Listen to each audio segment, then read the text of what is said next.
Good evening, Neil. Good evening, Pixie. Good evening, Matthew. Good evening, Naomi. Good evening, Ben. Good evening, Ben again. Good evening, Scott. Good evening, Kieran. Good evening, Martin. Boom. Let me make sure my sound's turned down, Paul. I am down. Cool. So, good evening and welcome to Endless Banter, episode 60. I hope we're doing all well. We are joined again by the big man himself. Good evening, Paul. How are you, sir?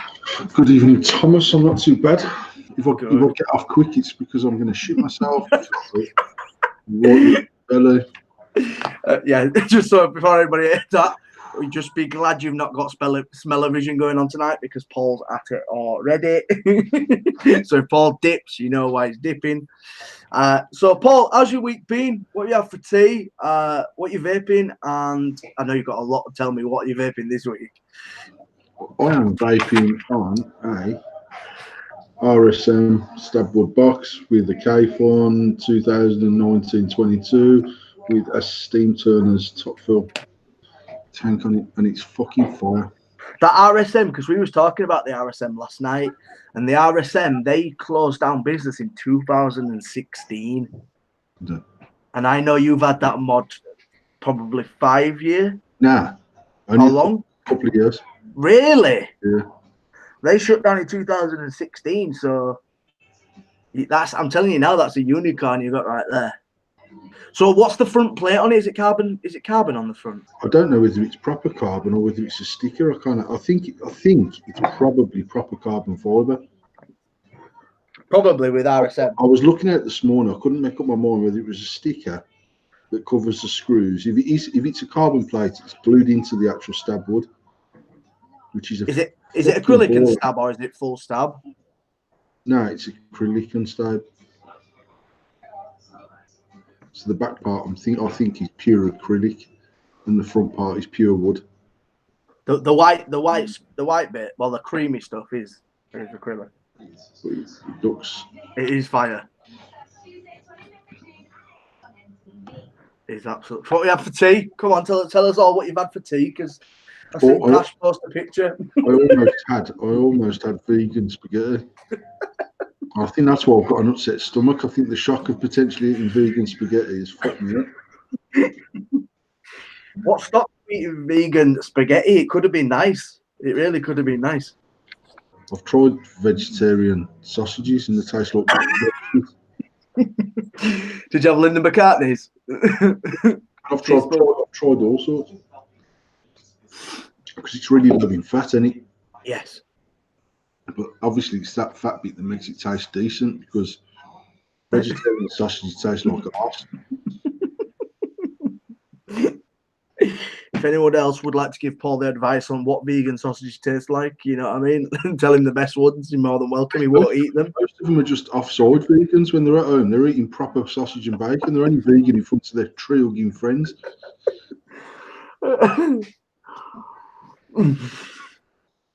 I don't think I could be a vegan. I'm telling you now, I couldn't be a vegan. I think we should do it as a challenge. Me and you do it for a week. Take the fucking seats out of my car, you prick.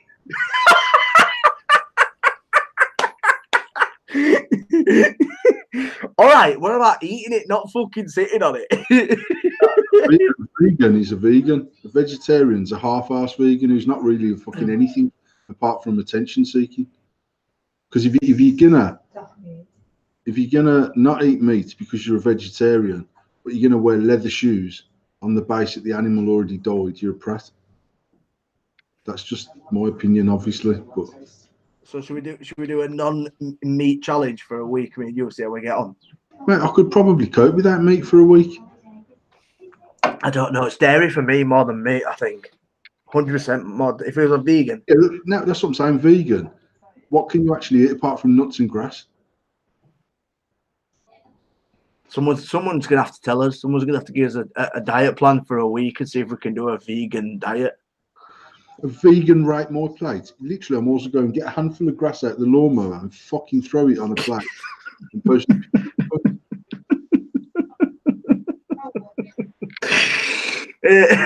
I reckon we'd be surprised, you know. I really reckon we'd be surprised. I reckon you're a closet Muslim, old dude, Tom. Nah, because I eat pork.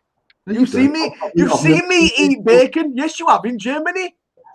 You have seen me eat bacon in Germany. Didn't you see me slightly asking for vegan special? Yeah, I've got Muslim pals that eat bacon. I was eating. You saw me eating bacon in Germany, so definitely not. Closet Muslim. I don't know.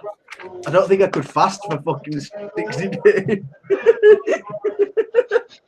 I don't know whether my lower feeds died or whether just my internet shit or what. I feel like my internet shit actually, but You know, you're all right for me. Honestly, you're all right for me. it just I reckon it's just your stomach. I reckon it's just your stomach. Hey, I'm not joking. It's like my arse is bad enough to actually put the router into meltdown and shut the internet off in the fucking street. Fucking, I'm getting already. Fuck me. No, I could do a veggie diet short term. I wouldn't say I could do it long term. I could probably be a vegetarian if bacon was still allowed. Do you think we should do it? Honestly, do you think we should do it for a week? A challenge? No, I think you've been stupid. It might change us. We might think of a different outlet, and you know what I mean. It might help us a bit. Vegan spaghetti with corn, sausage, and smash. I'd rather shit in my hands and clap.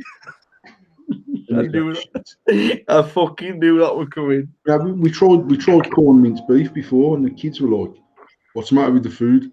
Straight away.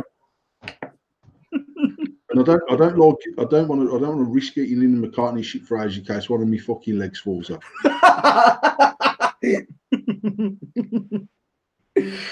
No, I think we should challenge ourselves to do it. Do you know what? Fuck it. I'm trying to challenge myself for 1 week to do it. I don't know which week, but 1 week I'm going to do it. I had a veggie pie and it was okay, to be fair, but I'm a meat eater at heart. Can't put it down.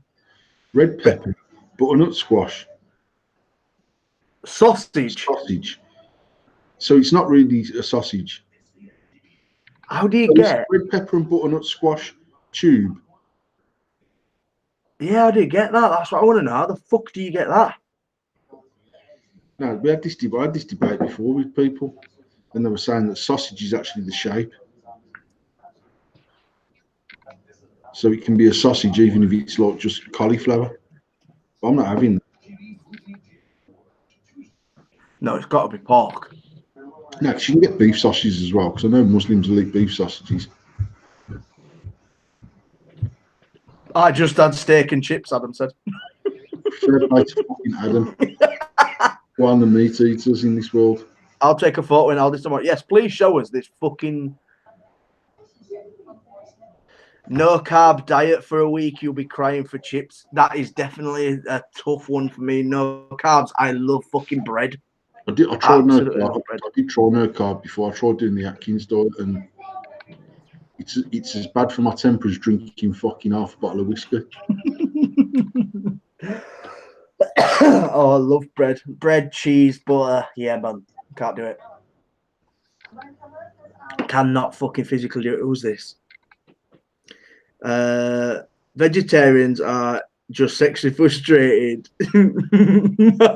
malnourished, angry bunch of people.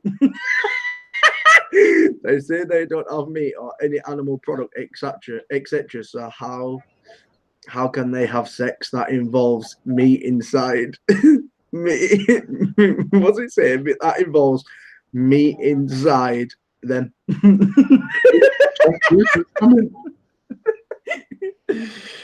Caroline. Where? That's right. Where's that comment on Facebook? Yeah. Caroline must have me blocked, mate. Scroll up, it's quite far.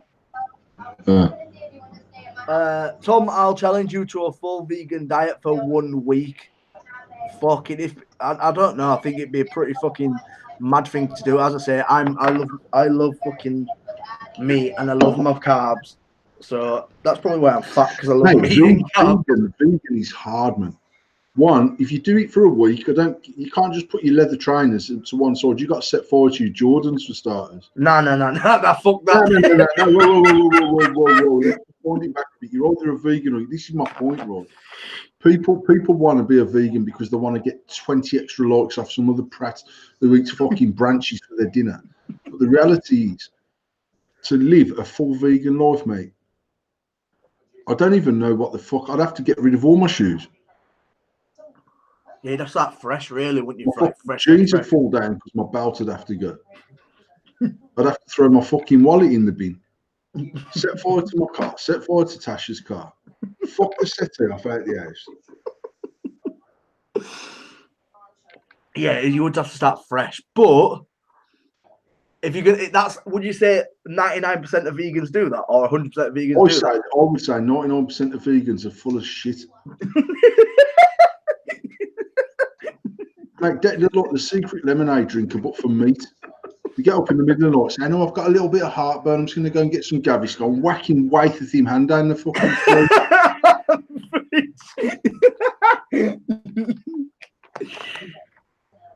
Oh, could a vegan vape?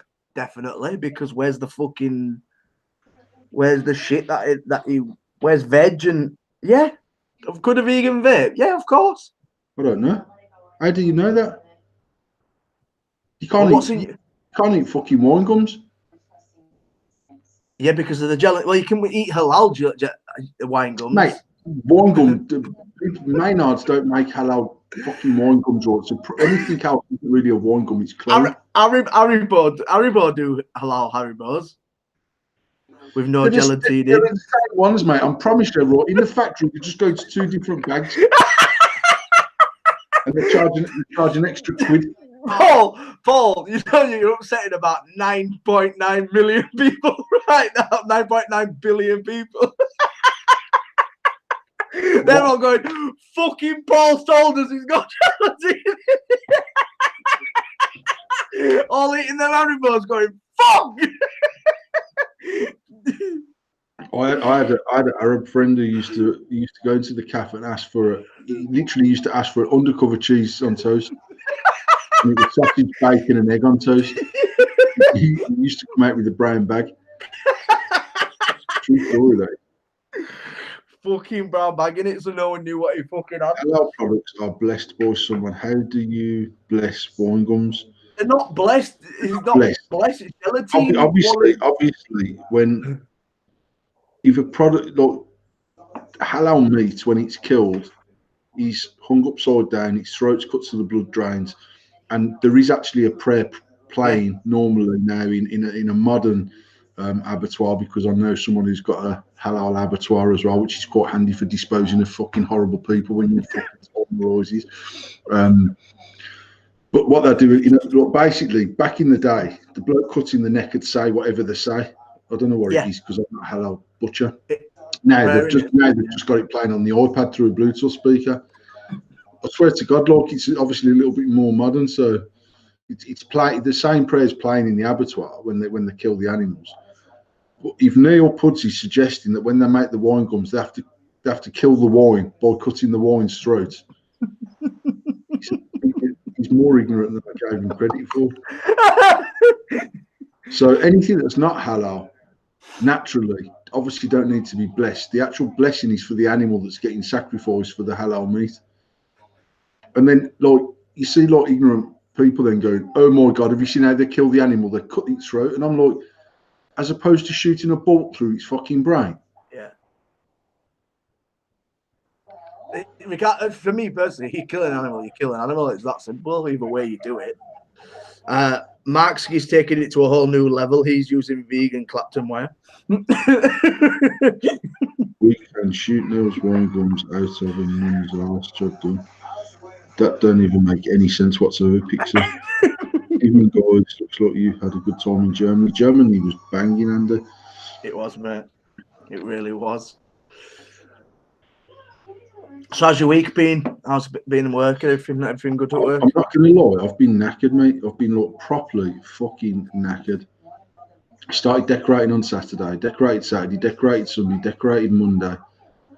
I had last night off because we'd run out of paint and the paint didn't get delivered till today, and I've had tonight off because of Banter, so I might do Banter tomorrow, Friday and Saturday as well.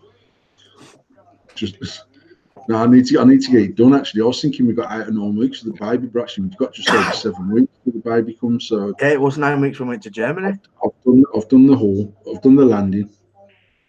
What me and Tasha have done up there. Tiny little bit of emulsioning to do, which the paint come today to finish upstairs completely. Then Saturday morning we're going to go and order the new carpet, which will be for the hall, stairs and landing, which then puts me under some pressure to make sure that the hall and the stairs are finished. Then I want to try and do our bedroom and the upstairs bathroom and the upstairs toilet as well. So we'll see how the next few weeks pan out. Got Dave over to give you an hand. Dave, he's not a decorating person, mate. Dave's come and sat and watched me work. Billy come and got stuck in on Sunday and Monday. Dave came over in his best fucking Puma tracksuit, so he didn't have to get involved. What did he say? What does he do? He don't do wallpapering and decorating. He don't do painting, does he? No. But everything else, he's fucking bang on it. Right, so we've got some news to get through. Have we finished talking about halal and vegan shit now? I think so. I think the chat's finished with speaking about halal and vegan. Queen sausage are basically egg white, onions, flour, yeast, and some other shit. So that's not a sausage, that's a loaf of bread with onions in it. And some other shit. Could someone find out if sausage is the shape, not actually what it, just explain what a sausage is. Yeah, but then that blows the argument out of the water. You can go and buy square sausages in Asda. Why is it still called a sausage if it's the fucking shape and not the fucking meat? Corn. Matthew Weston saying that's corn. Is egg whites, onions, flour, yeast. Is corn. I wonder if you can get vegan sex toys. Whatever. Right, we're moving on. First news of this week is tech giant Facebook is blocking any promoted mention of CBD and hemp on its platform. But the company doesn't say anything specifically about CBD or hemp in any of its rules regarding permissible content. Instead, Facebook is simply shutting down and in some cases deleting accounts and pages it deems are in violation of its ad policies.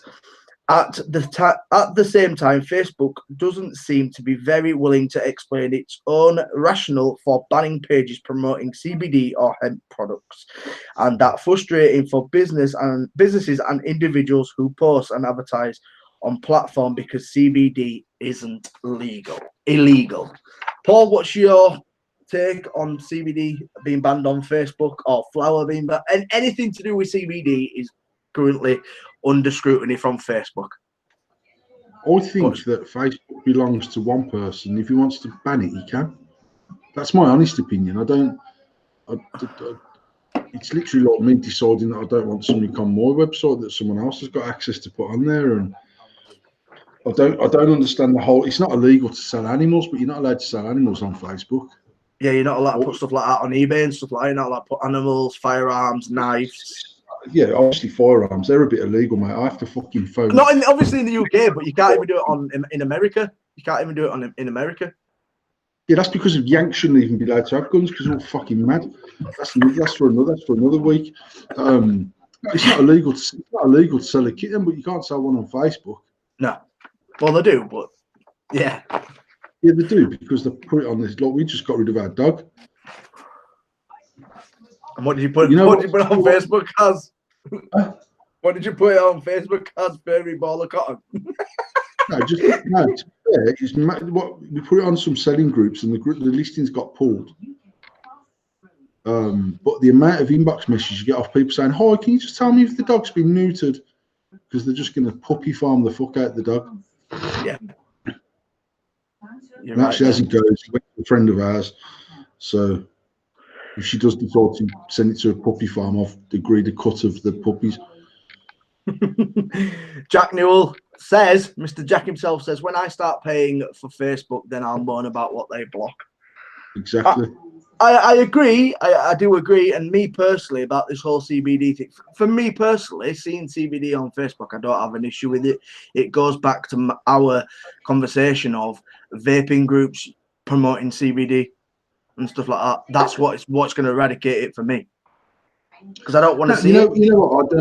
I don't understand why they've blocked it. And for me, if you've got a CBD group that's specifically a CBD group, I'll tell you, I'll be honest, right? You know my thoughts on CBDs. I'm not adverse to CBD. Yeah. We don't sell anything in our shop apart from we only sell one brand of liquid now, which I think is called Wildlife or Live Well CBD. But I was in there on Sunday. I popped into the shop on Sunday and I was talking to Dave, and this geezer come in who's tall, man. And when I say tall, he makes me look like I'm fucking Salam. Right, he's got to be 7.5 foot tall, like a proper fucking unit. Fuck. And he ordered his liquid and some batteries and some calls and whatever. And then he said, "Oh, can I have the 1,000 mg Live Well CBD, please?" And I got it off the shelf for him because Dave was doing something with his mod or whatever. And he said, "I just want to say this stuff is a fucking godsend." He said, "For 25 years, he's been on 50 mg of morphine a day." Fuck. And walking sticks, and he come in with fuck all, mate.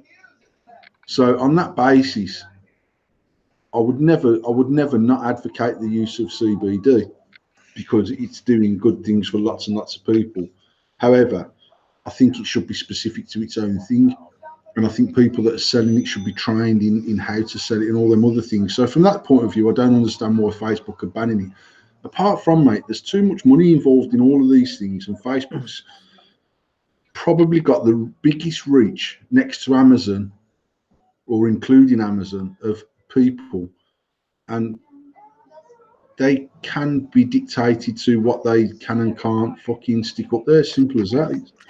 Do you think it's deeper than we think it is? Do you think there's powers that be that sell it? Because what annoys me is it's illegal. It's legal in certain states, right? It's obviously not legal here, but it's legal in certain states. I know it's Facebook sort of saying this is our ground rules, this is what you've got to deal with.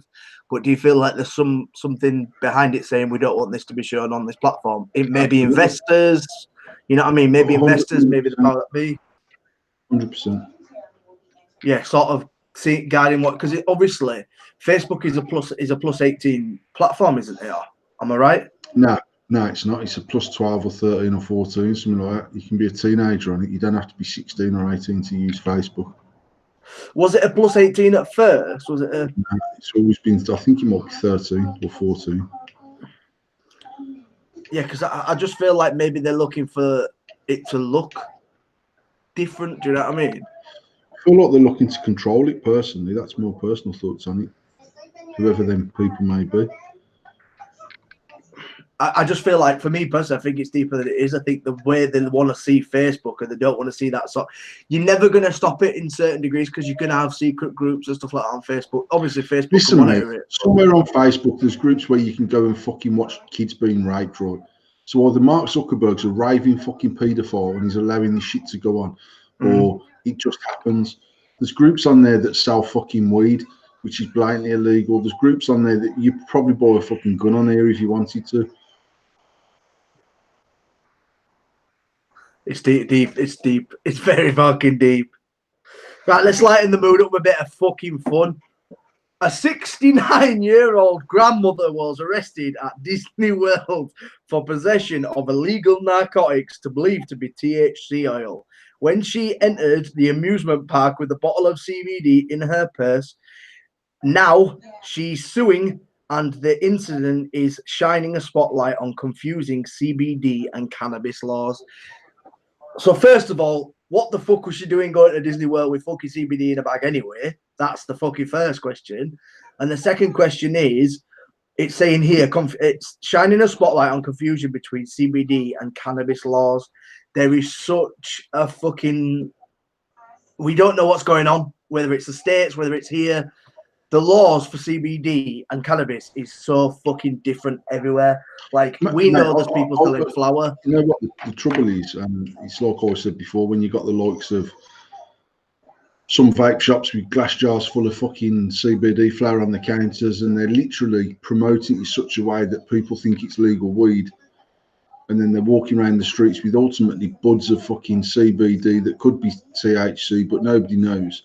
there has to be a point where the law of the land says, like, they can't arrest everyone that's got fucking 10 ounces of CBD on it. Mm. And then they've got to sample the fucking gear to make sure whether it is or it isn't THC. And then whatever expense involved in just arresting someone, getting him to the police station, booking them in, sticking them in a cell, feeding them some shit food for 8 hours, legal aid, whatever else comes along with all of that, to go, oh, actually, sorry, mate, you're right, it's CBD. It's only got less than 0.2% THC content. That's my issue with it. How the fuck to draw the line? I don't know. Yeah, that's the thing. How do you regulate it? How do you know what it is? You know what I mean? Is it a point where you, as a CBD user, would have to carry a kit to prove it was CBD? Do you know what I mean? I think there's so many sort of dark areas in this CBD, cannabis. Do you know what I mean? Hemp. We don't know what's going on, and we've discussed it so many times, and we don't fully understand it. We obviously appreciate that people enjoy the use of Class C or Class B drug, or whatever it is, cannabis. That's why I'll fine, do what you fucking please. But when people are in vape shops, and we are all about vaping, and when people are in vape shops, basically, as you say, pushing legal weed, mate, that's how you're going to sell it. That's to me personally. That's how you sell it. There's head shops around by us that are selling these fucking 2 mil, 1.25 mil vials of THC, or fucking 20, 40 quid a shot, wherever the fuck they are, out of a head shop. And then you've got other people turning their vape shops into what looks like a head shop, and they wonder why there's confusion. That's my issue with all of this. At the end of the day, if you're going to sell flower buds in your vape shop, you might as well sell glass bongs, papers, and every other paraphernalia to smoke drugs. And I want to mention this. Andy Wilson says, being used in CBD for 2 years in Florida state, it's legal. In London, doormen are now confiscating anything that smells like THC, even if it's CBD. Why are you taking something like that to a fucking night out? If you're using THC for a medical reason, why the fuck are you going on a night out with fucking bags of flour or fucking CBD? I just don't get it. This is my point, is because most shops are selling it as like, oh yeah, I can get you some of that legal weed, mate. They can't even take it off you when you get nicked. Most of it, I wouldn't say most of it, some of it is just blatantly fucking bud. I thought any flower, CBD or not, was illegal for that reason. We know of shops that are selling fucking CBD bud in their shops quite happily, day by day, selling CBD bud. This is where I mentioned Scott asked this. That was Scott Feakson's question. Coils by Scott. Good evening, bro. Because we don't know. We know people have been at vape exhibitions and sat with fucking balls of flour on their fucking counter. I personally don't understand it. I really don't. I don't understand the laws of it. I don't understand the ruling of it. But where does anybody? That's the question. Does fucking anybody? Mate, I don't know. I think people fucking just make up their own laws to suit whatever they need to suit at the time. Well, the CBD Expo was what? Was that in April at the NEC? Was it the CBD Expo they had? Was it what? Yeah. In April, and I don't, and obviously CBD is become a huge thing. So obviously, to me, that if you are able to do a CBD fucking expo, then where's the fucking rules? Where's the understanding? Where the fuck's it going? Do you think there will be a time where we will have legal THC, CBD, whatever we want to fucking put it under, Paul?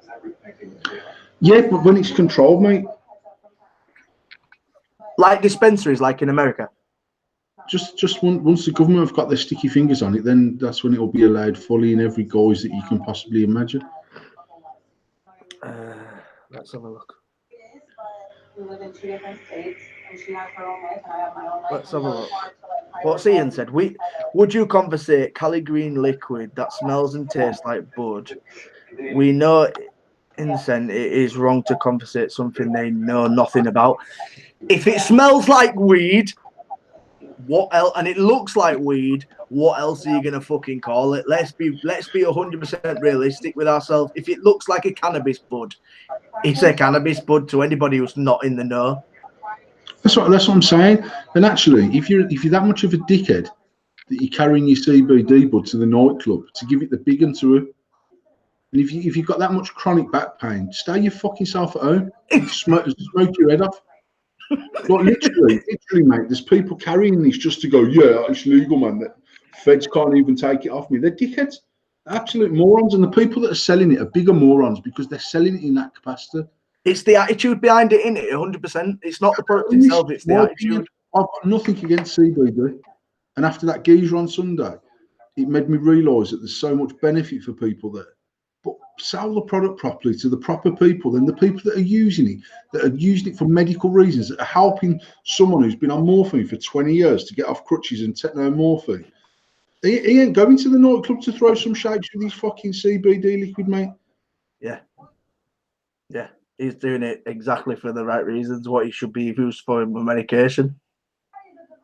That is 100% it. What you've just said. It's just people trying to. Why?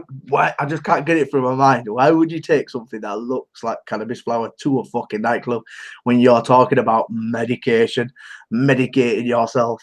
Because they go up to them fucking, the fat birds who are always fucking dancing around a handbag, going, "Yeah, I've got some weed in it, bab. Come back tomorrow and have a little smoke, smell my chloroform rag, and then fucking we'll see how it pans out." CBD shit. I'd definitely disagree with CBD shit. I'd say there's lots of shit CBD out there, but I don't think CBD shit. I don't, and I won't out Humza on this, but CBD is shit when you're trying to get fucking high off CBD. That's not what it's fucking meant for. Mate, I've seen knobheads, mate, saying, "Oh, that's 52,000 milligrams CBD, man. I'm fucking buzzing." You're an actual fuck because you could have as much CBD as you like, and it ain't gonna fucking rot your tits off. You're not gonna get the munchies. You're not gonna go and smack some teenager up for his M&Ms. You're just gonna chill the fuck out. And what did that geezer go into much into the shop of how he felt on it and stuff? He just said to me, he said to me, "This stuff here is brilliant." And I thought he was gonna say I was using a different brand of CBD and it weren't so good. But what he went on to say, he said, "I've been using," and I thought he was going to say another brand, and he said, "I've been using 50 milligram of morphine for 25 years. That just because of his crippling back pain, and he was still on crutches with the morphine. And my man's come walking in the shop off his own steam, mate." Now, one thing that I've done straight away, I've told Dave to double the price on the fucking 1,000 milligram CBD. Now, I mean, but to be fair, we don't make a lot of money on the CBD because I don't sell a lot of it. And actually, we found that we've got probably a dozen customers that come in regular for it, and we're getting good feedback off it. That's not enough for me to all of a sudden say, "Right, fucking clear that cabinet, stick some glass bongs in there, get some Rizzlers in, and fucking let's get some blunts in, and we'll start fucking shotting shit out. I'll get some CBD plants upstairs, and we'll start our little CBD crop." It's just like, if I was going to do that, mate, I could open the shop next door and do it quite happily, and I'd do it happily. It's not for the vape shop, in my opinion. 100%. And I honestly feel like that's I wouldn't say 99% of people, but a lot of people in vape shops have that opinion. Of the fact is that CBD, if you cannot vape it, should not be in a vape shop. And I feel like that opinion has become a lot wider than it was before, when CBD was first sort of introduced into where it was, for me personally, it was for vape shops, it was used as a cash cow at first. And I'm not branding anybody with this, but I feel like when CBD first came into play and vape shops got behind the backing of CBD, it was a cash cow. And that's how I feel it can be. Tom, and I get CBD in a liquid. I sell cans of pop in our shop. I would not sell CBD pop in the shop. Yeah. There's a difference between a consumable like that, like a can of pop. Why? And I don't understand this argument that like why CBD is so close into the vaping community. Apart from the fact that a lot of vape shops grasped it with two fucking hands and started selling it. But like I can't imagine Mavis coming into our shop saying, "Hello, Bab, can I have 3 bottles of blue menthol and can I have 6 CBD bath bombs, please? I just don't get it. I don't understand why the fuck it's even in there. Genuinely, it doesn't make any sense to me at all. However, if next door is a CBD shop that sells the balms, the creams, the coffees, the tea bags, the gummies, the bath bombs, the liquid, the oil. I know that Dexter's just launched one that you put under your like a cap. Like basically, you put it on. It's in a capsule, like a capsule of Calpol for adults, and you take that and whatever. And Dexter's posted up earlier on saying CBD is going to be huge, and I've been saying CBD is going to be huge for 2 years. It doesn't mean that I have to sell it out my vape shop. People buy millions of loaves of bread a day. I'm yet to start selling bread out the vape shop. Exactly. For the same fucking reason. We're not a baker's. We're a vape shop. And if your vape shop is in such a shit state that you've got to start fucking selling a million things to cover your customer back, you shut your vape shop down or fucking sort your shit out in your vape shop.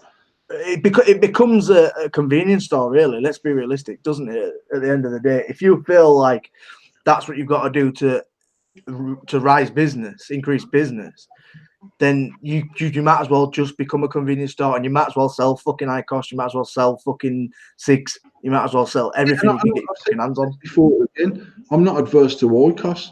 If it's got a place somewhere between smoking cigarettes and not smoking cigarettes. But I can't see how I can stand in our vape shop advocating a smoke-free life and then saying, well, actually, you can use this. It's pure tobacco. It's not really burning though because it's under temperature. It's bollocks.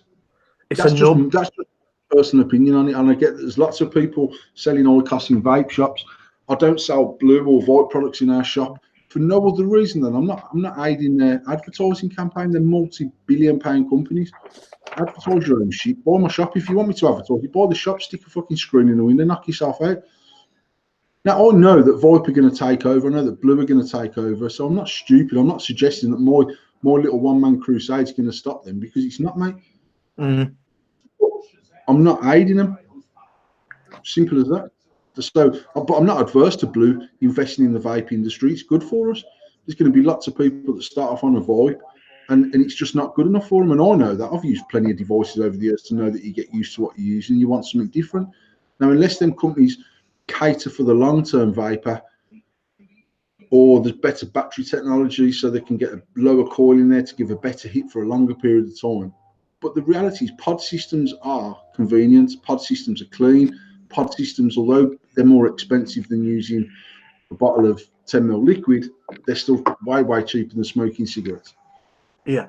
So on that basis, if you're smoking 60 fags a day and you've got to buy a fucking 3 pods a day for a tenner, or 12 quid or 15 quid, 60 fags a day is going to cost you 30 to 36 quid. So it's still cheaper. Yeah, 100%. It's still convenient. It's easy to throw the pod out. It's easy to stick a pod on. And quite honestly, if I could find a pod system that give me the hit that I need, drag after drag after drag until the vape was empty, I'd use a pod system myself. Because it's just easier. Do you feel like, because obviously going back to sort of monetary value of things, do you think we look at stuff as vapors rather than smokers? I know we're not smokers, but on a cost. When I first started vaping, I looked at everything from a smoker's perspective. Yeah. Now I look at everything from a vaping perspective. So actually, when we started selling the Bow kit 2.5 years ago, before pod systems was really a thing, I can't even remember how much I paid for the Bow, 25 quid. It's got a 300 mAh battery in it, so I end up buying the battery pack for another 35 quid, so I could slide my pod in there, and then it's got a fucking 2,000 or 3,000 mAh battery power bank that's charging my pod. And I was going through 2 or 3 pods a day, and then I'm like, fucking hell, it's just cost me 9 quid a day to vape that. Actually, even if I do 10ml of liquid a day, it's $3.99 or 3 for 10, so $3.33. So I start converting everything back to vape money.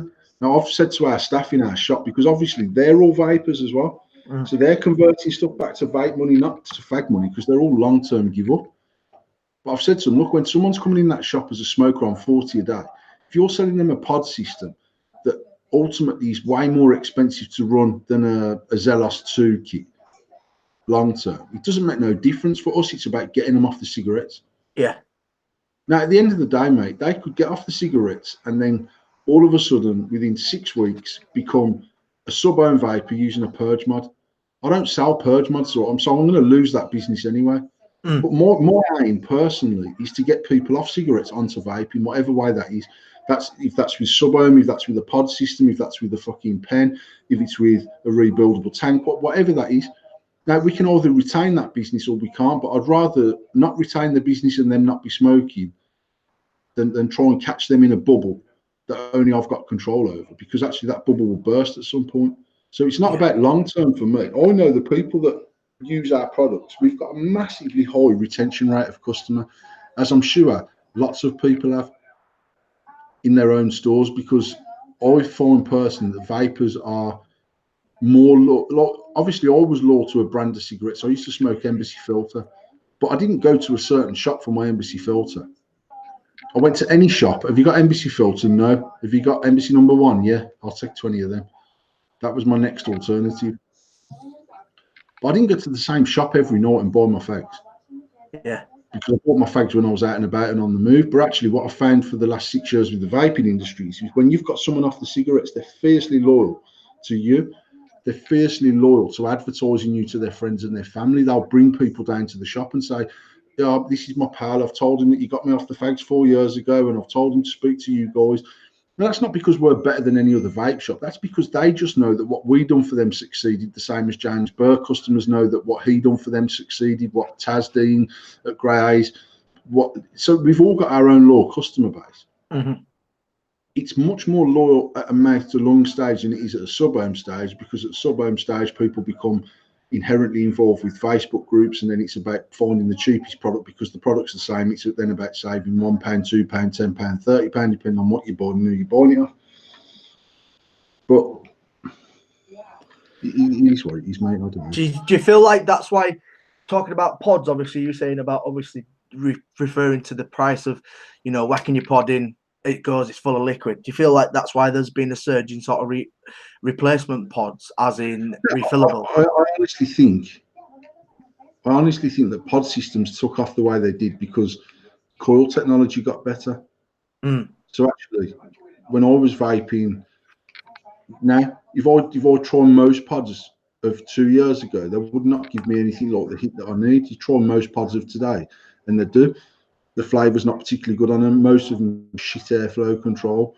For me, and this is just my opinion, this isn't me trying to, because we're selling these products, we sell them to lots and lots of people. We sell them to people, and I'll say to them, for me personally, if you want a decent motor lung, either invest in the Zelos 2 kit, because the airflow control is good on it, so it gives you the options of having an airy vape or a tight vape, an Ego AO pen or box, because again you've got airflow control there, which will give you a really restricted hit up to a fairly loose restricted lung hit. So many pods have got shit airflow control. A lot of them are used for direct to lung, aren't they? They're not used for mouth to lung. Yeah, that's what I mean. They're not a true mouth to lung device for my style of mouth to lung vaping, and that's because I want a nice tight draw. I want to feel like I'm smoking a cigarette, because if I didn't, I'd smoke cigarettes. Yeah. I'm not that non-smoker that proclaims never to gonna touch a fag again, mate. If I go out tonight and I ain't got my mod and I needed a fag, I'd smoke a fucking fag, and that's what I've always done. So my device has to be right for me. So just to say that the Nord is the best pod system on the market is bullshit, because it's not the best one for me. It's good. Yeah. It's very good as far as pod systems go. It's not the best pod system for me. Actually, the Bow is one of the best pod systems I ever used, because the draw on it was wicked. The pods, I learned how to refill them. You're not supposed to, but I did. Backed it. So I was getting 4 or 5 fills to a pod. I had my power bank, which meant that my battery was lasting me as much as it needed to last me, and all them other good things.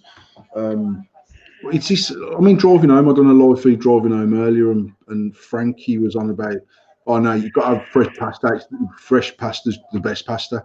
It's only the best pasta if you like fucking fresh pasta, and if you don't, it's shit. And that's the same for any food, any joke, any walk of life. I wear some shoes that I think are fine and I pay a lot of money for them, and other people go, mate, why the fuck would you buy them? You can get some from Primark for 14 quid that look the same. They don't look the same to me. But if that's what you think, I'd never say to someone, no, you've got to buy these shoes that I've got on because they're the best. They're just what I like. My style of vaping is what I like, the flavours that I like. I see so many people going about Heisenberg saying, oh, using the fucking toilet cleaner.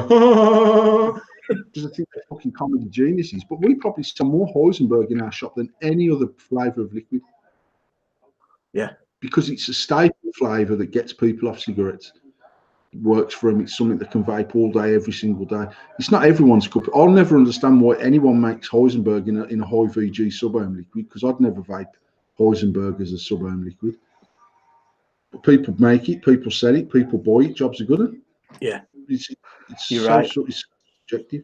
Andy Wilson says, Nautilus Mini, I stick 30 watts and 12 milligram freebase is still our biggest market. And it is for a lot of people, isn't it? Yeah, we sell more 12 milligram than any other liquid in the shop. We sell more menthol, ice, like straight menthol, straight ice menthol, tobacco flavour liquids than any other flavour in the shop. Now, I class Heisenberg as a flavoured liquid because, for me personally, I've been using bloodsucker. I've got a bottle of bloodsucker there. I've got bloodsucker in this tank. I've got bloodsucker in the Rose. It's what I'm using at the moment. But what I found with bloodsucker is, again, for me personally, it's the only flavour that I've vaped that gives me vapor's tongue. And I feel like my coil's fucked on a regular basis and I'm having calls now. Since I've used the Kayfun, it's not as bad because the flavour's fucking 10 times better than it ever was on the Aspire.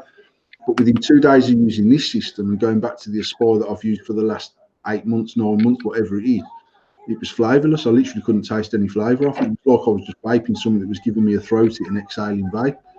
Yeah. So, but Heisenberg, I used exclusively for 2 years. I used Purple Rain exclusively for 18 months. So that's just my style of flavour. I used menthol exclusively for 4 years before that. I only ever vape shady vaping menthol after changing from Totally Wicked's ice menthol, which was the first menthol I ever used in a 10ml bottle. So that was after I'd gone away from the vape sticks with the pods and all that sort of malarkey. I had a Totally Wicked setup. I used ice menthol. I probably used that for getting on for 8, 9, 10 months maybe. And we'd already got our own shady vaping range. Like I said before, we actually had that range of liquid before we'd even got the shop. Mm. And I couldn't get on with it, and I couldn't get on with it, and I tried it, and it just wasn't the same as Totally Wicked. Now, any other menthol liquid or vape apart from our own doesn't taste right. Now, that's not because ours is better. That's the same as someone preferring an Embassy number 1 over a Benson and Hedges. Yeah. It's fucking mad. It's just that thing. So, and I forced myself to use more liquid. 1, because it was cheaper, and 2, I felt like I should be using my own product. And actually now, genuine, and even I've got a cousin who works for me at the factory who uses our products, and he uses shady vaping menthol, he uses Heisenberg, he uses bloodsucker, he uses shady vaping raspberry menthol, and he uses shady vaping blueberry menthol. So he's also a menthol type back end eucalyptusy, aniseedy, that type of made to lung vape.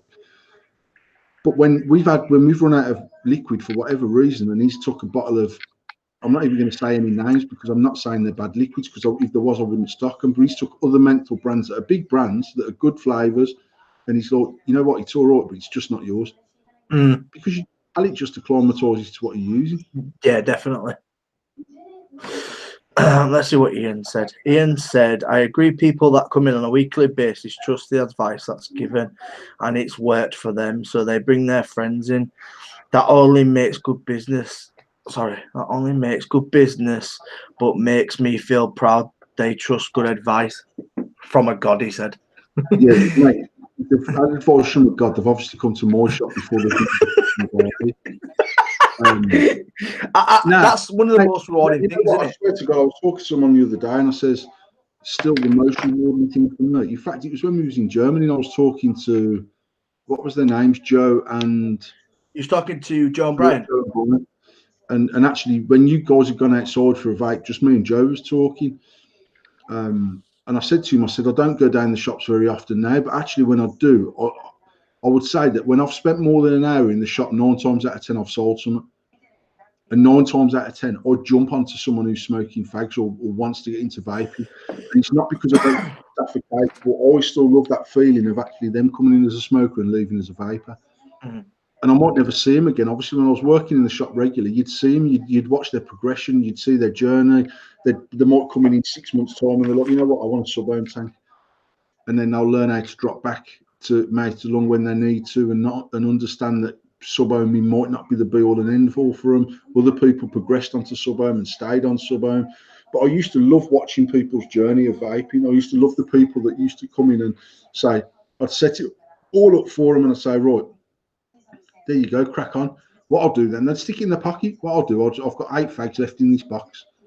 I'm just going to finish my 8 fags and then I'll start using my vape. And I swear to the amount, certainly in the early days when obviously everything we sold, I would say 80% of what we sold for the first 12 months was brand new customers. Yeah. Because the business was just growing so rapid, but week in, week out, we were converting so many people daily, every single day. We were converting them from smoking to vaping. And actually, to see them people come back in next Saturday and say, mate, you know, I've still got 7 fags in my box because I smoked one driving home. And I got my pen out, and actually the football was on, and my missus makes me go outside, and I couldn't be asked to go outside, so I've cracked on my vape. And when I got up in the morning, I thought, no, I'll persevere, and I've not had another fag since that one I drove home. So many of them have never smoked another fag from the time they walked out the shop. Some people come back in and say, do you know what, I was smoking 30 fags a day, and I have 2 a day now. One when I get up in the morning and one after my meal of an evening. Apart from that, I'm exclusively vaping. And for me, every single one of them journeys, every single one of them stories is why I started doing this. Yeah. It wasn't about the money, and I've said it a million times. The money was a byproduct of us doing something that we were passionate about. But actually, I was passionate about vaping before ever I was selling vape. I was passionate about giving my vape to anyone and saying, try it. It's like smoking a cigarette. And I don't know whether it was more like smoking a cigarette back in the day because it was so rough and gritty and shitty. But I used to say to it, and everyone would have a go and go, mate, the first time I got my kit home, the first one I ever bought, I bought it at Costco. It was a vape stick product. I went online, had a look at Vape Stick's website, seen that it was a UK company, seen that it was about 60 quid for the kit. Costco had got it for 30 odd quid. And I was like, you know what, I was actually going to Costco, and from there I was driving to Maryhill because that was the only other place that I'd seen one of these fucking cigarette stands. And I said to Tasha, we'll go to Costco, do what I've got to do. I'm going to go and buy electric cigarettes today. I have to give up smoking. My chest was fucked. I couldn't breathe properly. And on top of that, I was buying 80 cigarettes a day, 60 for me, 20 for Tasha. It's an expensive fucking habit. And I walked into Costco and they'd got a fucking demonstration stand for Vape Stick. And I was a bit like, this is a fucking sign from God here. I'm just going to buy one. I swear to God, it was mad because we were going there for whatever we were going for. And then to go from there to Maryhill is a jaunt. But I was like, after that, I'm going to get this fucking thing from Maryhill and try it. I don't even know what they do. I just know that it's a replacement for cigarettes. And I smoked all the way home. I smoked in the kitchen, setting it up. And I set it up and I put my pod in. And I took one drag of it, and the end lit up, and I was like, "No, why look at that?" And when I exhaled and it blew vape out, it blew my head because I didn't know they'd done that. And Tasha was like, "Well, did vape just come out? Smoke just come out?" I was like, "Yeah, try that, man. It's like smoking a fucking fag." From that day, I'd done 11 months straight without touching a cigarette. Like from that time, I didn't even smoke another fag. I threw whatever was in my box over to Tasha because she'd already advocated she didn't want to vape. She enjoyed the cigarette, and that was cool. I was doing this for me. I weren't doing it to sell them. I weren't doing it to convert the world. But very quickly, I just found myself bumping into anyone that smoked, saying, "Mate, try that." And they go, "Fucking hell, where'd you get that from?" Costco. And I was buying them from. I sold over 100 kits just from going to Costco to buy them to give them to friends and family. Fucking hell. I started a Facebook page way before Shady Vaping that was called something like Vape Stick UK, and Vape Stick messaged me and says, "Oh, you can't put our name in." I was like, "Fuck you, report the page and you bunch of cunts." And they were saying, honestly, and they says, "Well, you need to buy off us." And they give me their wholesale price, and it was more than Costco's retail price. Fucking hell. So I was like, "Now, getting it cheaper from somewhere else." So I actually started shotting them out that way, but it was genuinely, and I was making like 5 or 7 quid on a kit. So I was still cheaper than their website as well. It was more about everyone that I bumped into that tried it was like, "No, why? How much of them? How do the pods last?" Then I was buying cartons of pods a month because I got them cheaper by doing it. I sort of ended up with an affiliate code for Vape Stick just because I was buying that many pods for everyone that I knew, and then I shot them out at whatever they cost me. I weren't making nothing on the pods, but that was just born from the passion of people not smoking cigarettes. The business part of it came after. It was just like, but I still get that same feeling now. If someone comes into our shop today and I get them off cigarettes onto vaping, I'll invest time in them people. I'll give people my number and said, "Listen, if you're struggling, phone me and I'll talk you through it. The shop's open till 8:30 every night. Go to the shop. Just don't be embarrassed to walk in there. If you fuck it up, if it's not working." And back in the day, mate, we'd probably have 1 in 10 customers come in saying it's stopped working, and you click it 5 times and pass it them back and say, oh no, it's switched off, Bab. Oh bloody hell, I didn't realise. And but actually, to get that sort of that thing across to them that, listen, whatever we have to do for you not to go back on fags, we'll do. Yeah. Because that's important to me. It's important to what we do as a business, and hopefully that's rubbed off on our staff, and every customer that we deal with is dealt with on that basis. So if you walk past and it's full of blokes, don't be embarrassed to come in and say, I can't get it working, or how do I fill this up? Like my own mum, every time I see our mum, she gives me the same kit and says, how do I fill this up again, Bab? It's a Nautilus 2S. And I say, you unscrew that slot. Oh, right. Oh, yeah, I remember now. Next time I say, oh, are you using your vape, mum? Oh, no. How do you fill it up again? Now, obviously, we've got customers that come into our shop every week just to have their call changed. Yeah. Because they don't want to fuck about. They don't want to faff about. Now, for me, pod systems are perfect for them customers. Do you think the passion's gone though, Paul? Like, do you think they feel like, maybe not necessarily yourself, but you feel like the passion of getting people off smoking has changed compared to keeping people away from fags? It's changed. I personally think that lots and lots of vape shops employ people that are not vapers. So actually, they've not been through that journey. They've not learnt themselves. They don't understand the benefits of how they feel from not smoking cigarettes. And I'm not suggesting vape shops are full of smokers, but even now you'll see adverts, and if we're advertising for a position, vape being a vaper is not necessarily a requirement of working for our company, but having the understanding to be able to say to someone, what is it that it's not doing for you? What do you feel you're not getting from it? And then going, well, actually, with me, what I done was this. I went on to it. My stages of vaping were vape stick for 11 months. And I struggled. And the last 3 months was a fucking struggle for me. And literally about 6 months in, I was struggling with these pods. I was going through 4 and 5 pods a day because I was vaping the tits off it. I didn't realise that I could have dripped liquid straight down onto the cotton and cracked on again. So I'm whacking new pods on. Then they brought out a Max Vape, or a Vape Max stick, which was exactly the same principle, but it was a 650 battery. So you screw your pod onto the 650 battery instead of screwing it onto a fucking 510 battery. And because the battery was bigger, because there was less sag, I know it sounds silly, it just gives you a better hit. So, and then by the end of the 3 months, I was struggling again. I broke the kit. I smoked some fags. I bought some new kits, carried on using my vape. Thought that I'd cracked this, being able to have a fag every now and again. Fell off the wagon, lock, stock, and 2 smoking barrels. I spent 12 months buying kits, buying different kits, trying all sorts of stuff. And then I went on to a totally wicked kit with the CE4, which was just so much better than a vape stick. Yeah. But more progression then from CE4, kit that I used for 19, 20 months after, even after we got the shop, I was using an adjustable variable voltage battery and a Kangatech Mini Pro Tank 2. I used it for fucking ever.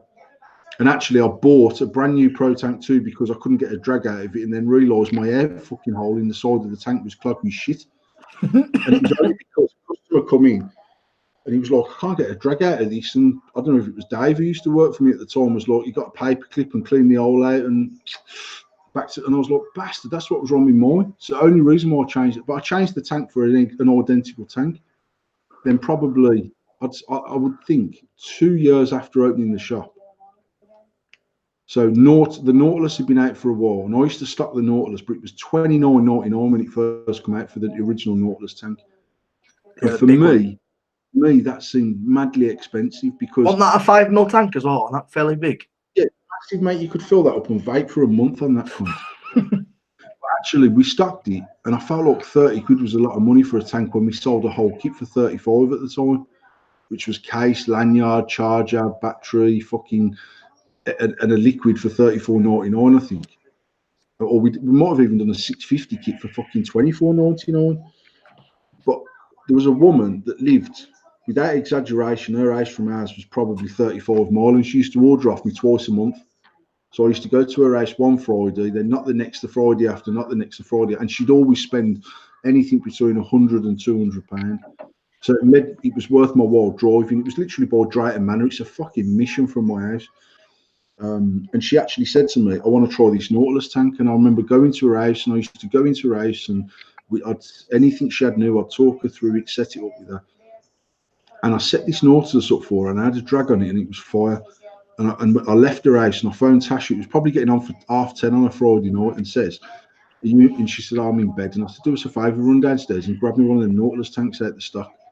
I'm going to set one of them up. And I went over to a Nautilus tank. And then I changed to a mini Nautilus when that come out. They came out with BVCs, didn't they? That's when they first launched BVCs, wasn't it? They launched the BBC in the mini Nautilus. And for me, it was like, that was probably the biggest game-changing coil of it, because the flavour was improved massively. The tank was smaller. It was just nice. It sat on my mod a little. I can't remember what mod I was. I might have even been using that DNA 30 that I had yesterday. So I'd sort of progressed with the mod, but my tank was just my tank. I didn't need nothing more than that. And that was me. I was happy doing that. Ian's made a great point. Ian said, how can you genuinely recommend anything vape related if you've never vaped anything ever and pass that advice on to someone who needs the help? I agree with that statement 100%. You know, yes and no, mate.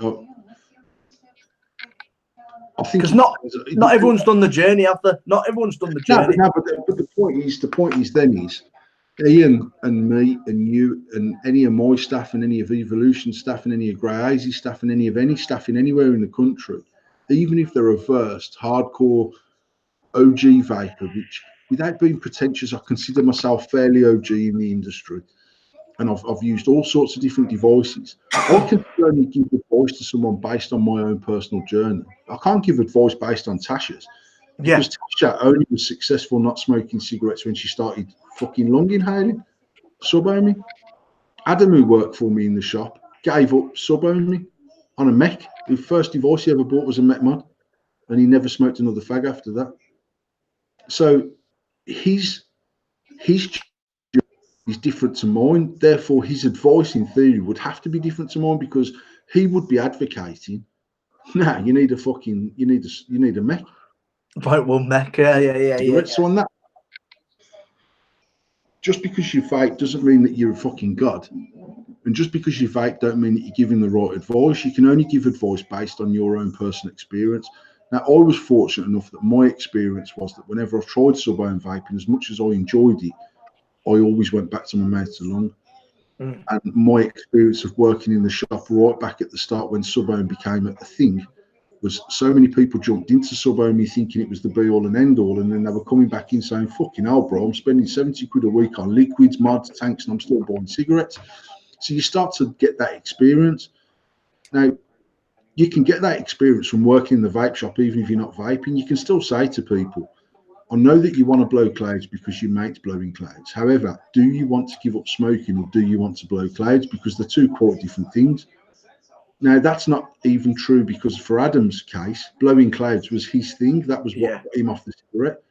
But my experience says that 90 to 95% of people that start on sub-ohm are not successfully never smoking cigarettes. My experience with mouth to lung vapors are that if you want to give up smoking, you're more inclined to want to mouth to lung by, I'd say, 90 to 10. The complete flip numbers have been successful. So that's just based on my experience as a vaper, my experiences working in the shop, my experience of starting this industry when there was nothing but mouth to lung available to mainstream, and progressing my way through it. We've got people that come in now that will still only buy a CE4 because that's what they give up on. They don't want to change it. They don't want to run the risk of ruining their fucking experience of not smoking cigarettes. Yeah. You've got the other person that buys his first kit on Saturday and he's back in Tuesday night. Fucking love this. What can I get? Well, I need a new mod. I want a new tank. I want something better. I feel like I'm like, they might have spent 20 quid on our cheapy starter kit, and now they've decided to go up to a Zelos 2 for fucking 50 quid. Because they're like, actually, I love this. But you've got other people that only change their device when it's fucked. Yeah. Even then, they're a bit reluctant, saying, well, have you got well, look, we don't do. I actually bought some pen batteries, some Ego style batteries, 4 or 5 weeks ago, because Tasha was saying there's people come and ask for them because that's all they've ever had. I just feel I feel like, 'cause I'm reading some of the comics and stuff, and you're talking. Pixie said, I always feel like I started late with vaping, but I know I have the knowledge to help people and talk them through on how to start vaping. If I don't know something, then I learn to help more. That's it. But then I think about how we did it and the passion of. There's always having that knowledge. Don't get me wrong. You can always have that knowledge, but I feel like how we started. And we learned while we were doing it. We never learned the product after. We had to. I remember purchasing products, and you doing it exactly the same with Nautilus, purchasing the products and trying them before even selling them because you needed to know that they were decent. I feel like I never, ever, apart from the Nautilus tank was the first thing, and probably one of the last things, because by then, obviously, when I first started, we were paying something like 19, 20 quid for a Nautilus, and I was selling it for a tenner, and I was having to drive 30 miles and back to drop this tank off to make 10 quid. So we went through a stage where every penny that we had was tied up in new stock, and obviously stock started to change very quick. I started off the business, mate, with 5 black, 5 blue, 5 red, 5 silver, and 5 pink 1100 Ego batteries, 5 of each coloured C4. 5 of each coloured case, 5 of each coloured lanyard, and 25 chargers. That's what I bought. fucking hell. So for me to then start saying, well, I need to try everything, I couldn't afford to, because I needed to sell it to get some money and to buy some new stock. Yeah. When we started buying the Nautiluses, I used to buy them 2 at a time. And then, so like today, I might have to drive and buy another 2 because I sold 2 yesterday. So in the day at time at work and my dinner break, I'm shooting to the wholesalers, buying 2 more in case another order comes in for one tonight, so we can still supply same day like we agreed that we would. And that was our ethos. You order before 4 o'clock and we'll get you your kit by 10 o'clock tonight. That weren't always the case, because sometimes we were knocking doors at 11:30 overnight saying we've got your vape gear. Oh, bloody hell, brilliant, I've been waiting. You know what I mean? There was never ever anyone saying, well, what the fucking hell time do you call these? And then we used to go into the house. I'd spend half an hour setting up. It's exactly like we did in the shop when we first opened the shop. This is your battery. This is your tank. This is where you fill it. This is how you change your core. These are your calls. This is how you charge it. Don't use an iPhone charger. Use your PlayStation or something like that. Blah, blah, blah. The normal spiel. Yeah. Suck it. See the air bubbles coming up. Make sure your core's primed. That was before the days of even understand. I mean, I can remember dripping liquid on cores before ever any core in the world ever said to drip liquid on a core. Trip on it, yeah. And I felt like I was fucking advanced, man. I was like, you know what? I've discovered if you drip your liquid on air, it'll soak in better. By the time you've screwed it in, filled your tank, fucked about, it's ready to go. And then actually, Kangatech was the first company I was seeing with a pitcher dripping it on the actual core to prime the core, which was 9 months after I'd started doing this just because. Now, I didn't have to do that because we had people that used to fucking fill it up and vape it and burn the coil out straight away in the shop. They'd have to buy a new coil. Mm. It wasn't in my interest to fucking tell them to prime it, but it was still about making sure. I've gone off. You're on both on mine. I'm about to go on Facebook. It says you're all right on mine. I can't because my phone's just switched off. Oh, you're not. Yeah, look, I don't know why. You're all right. What the fuck? Look, this charger. Sometimes fast charges and sometimes don't. I don't know if it's the lead, but it never, ever, ever does it ever not charge as fast as I'm using it. So I'll get some power back. And I'll Facebook hunting and move on to get some power. Paul will back in a minute. Paul has frozen on Facebook, so if you want to go check the feed out on YouTube, Paul is still on YouTube. I am on YouTube. For me, it was about giving them the best experience I could. And our whole business was geared around making sure that our customers were satisfied. So even when I'd been and replaced Ego back, this is when I'm driving around the fucking world, mate, delivering kits, and I'd go and replace an Ego battery. I knew that they broke in the pocket. I've just unplugged my headphones out of YouTube so they can hear you. I've just unplugged my earphones. I don't need them. No, I've unplugged my earphones. Oh, yeah. While my phone's off. I do. Mine echoes like fuck. Right, I'll get you back in on there. Yeah, I drove around and I replaced Ego pens. I knew that they'd broke in the pocket, but they'd spent fucking 70 quid with me in the first month, and I was just about this whole capture, not capture them from a mug 'em off point of view. Give them something where they don't want to go anywhere else. Make sure our service is at a level where they're saying to their friends, look, I know you're using such and such, but you need to use these guys because they'll bring it to your house. They'll do what they've got to do. You phone them, you message the Facebook page, and by 10 o'clock on the night, you've got your shit in your house. And that's just what we started doing. And we passed that on into the shop, and it worked even better in the shop because they can touch, they can look, they can feel, they can try. And obviously, people were paying us over PayPal or bank transfer before we'd even delivered them a kit to their house in some cases. So even when they tried it, they didn't like it. It's not like because I want my money back. They've paid for it. Yeah, and exactly. they have the opportunity to come in there and try it and have that same feeling of being overwhelmed as I did the first time I ever used my kit. Because people come in skeptical as fuck, saying, "Oh, what's all this vaping about?" Then I heard it's like smoking a fag. They'd have a drag and go, "Fucking hell, no way! Hook me up a fucking kit." Are you back on Facebook? Is your phone Now, back on? I'm just going to let some charge get in my phone. No, because then you've got Neil on here. Sorry, Matthew Weston saying he wasn't a smoker, so he didn't do the journey as being a smoker to a vapor. He did it purely off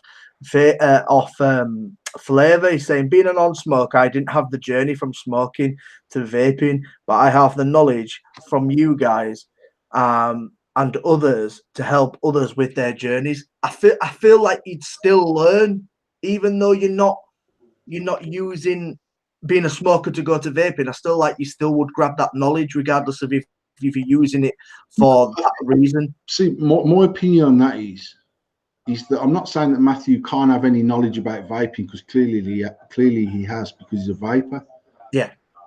But you can't have any knowledge about the addiction of smoking cigarettes and the need not to want to smoke cigarettes and the fact that I still firmly believe that more people are addicted to the habit of smoking than they are addicted to the nicotine they get from the habit of smoking. That's my personal opinion. That's why, and that's certain, and that's my personal opinion because that's me. I can sit and play a PlayStation for 5 hours straight and not pick up my vape. I never used to pick up a fag. I could be at my desk typing some fucking whatever I was doing on my computer, and I'd do 8 hours straight and not even have a fag. And then other days when I had fuck all to do, I might smoke 24 fags at work in the day because I was bored or because I felt like I should squeeze one in between the next meeting and this meeting. You can't give that knowledge to someone who has only ever vaped. You can only give them your experience as a vapor. Now, the thing for me is if you're a vapor purely out of wanting to enjoy the flavors and do what you're doing. I'm just going to tell everybody to go over to YouTube because obviously it says I'm out of sync. So go over to YouTube. Search Endless Mods UK. We are live on YouTube. I'll reset the live. Leave it for 1 second and let me I'll put the link up in the chat. Cool. Get over to YouTube. We're still over at YouTube, so I know we're out of sync here, but get over to YouTube and watch it over there. Paul will put the link in the chat, so go over to YouTube and we can carry on this live over on YouTube. So follow that link, get over there, and we'll have a chat over there. Right, I've ended that live. I've ended it. So if everybody comes over to YouTube, we'd appreciate it. Yeah, I agree what you're saying, but then there's that stigma, isn't there, of fucking smokers can't be vapors. No, I think that's going, and I honestly believe that's why Mod Wars Worldwide's been so successful, because it's more about the enjoyment of using a sub-ohm device, in that group particular about a mech sub-ohm device, or not. I mean, that's mech, full mech, rebuildable. Yeah. But it's more about the community hobbyist, people getting together, people having banter, people like Ian Anderson doing mad fucking funny call-out videos, people like me doing a bit more serious call-out video. It's about doing what you want to do. And I think we said it before on the show a few weeks ago when the sub-ohm thing was at its peak before, there was a mad stigma around people that vaped and smoked cigarettes. Now, yeah. I'm not advocating to do both. I'm not advocating to do one or the other. I'm just advocating to enjoy what you're doing with a mech product. If it's clone, it's clone. If it's authentic, it's authentic. Get yourself on the group and enjoy it. And I think that's why it's so successful. It's not thrusting products down people's throats. It's not pushing sponsorships down people's throats. It's not saying, oh yeah, this juice, that juice, this website, that website, 10% discount, 15%. It's just about saying, this is my new product. There's a cloud from me. I'm calling out Thomas. That's it. It's just about having a bit of a laugh and a fucking joke, and there's no stigma about fuck all in that group. It's just about it is what it is. I had one of my pals message me today saying, Richard Ratty Gregory, who used to make the Smog mods. Yeah. Was it Smog? Yeah, I think it was Smog, yeah. So, and he's messaged me saying, I'm getting back into this on my own, and can I post some renders in Mod Wars Worldwide? And I said, mate, you can't, because it's not about advertising. Yeah. But use Mech Addiction, Mech Life, my own groups if you want. I'll share it on my own profile if you want me to. I just want that group not to be about, oh, fuck, you know, one of Paul's pals is dropping a new mech. So, and to be fair, Richard messaged back straight away saying, no, I get that, mate. No worries, just thought I'd ask. Which is cool that he even bothers his ass to ask, because most people would just take the piss and do what they've got to do to get their shit out there. I just want to mention, Clone is not banned in Mod Wars Worldwide. Clones is not banned. It's a ban to sell them in the trade group, but they're not banned to hand check in Mod Wars. So if you have a clone mod and you want to hand check it in Mod Wars Worldwide, you're more than welcome to do it, because we're not telling you can't show clones, because that's not what the group's about. So use clones for all you want, Neil. Absolutely fucking fine in Mod Wars. There's no issue with it. I just want to let everybody know that there isn't that stigma of this is an elitist group. You have to hand check fucking high-end gear.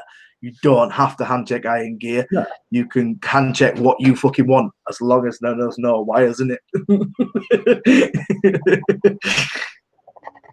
Yeah, and we probably created a little bit of confusion at the start, because we were posting pictures of mods with wires in, because it was more about the nostalgia of, no way, look what I found. So I've tried to be a little bit conservative with what I've deleted as far as wires in.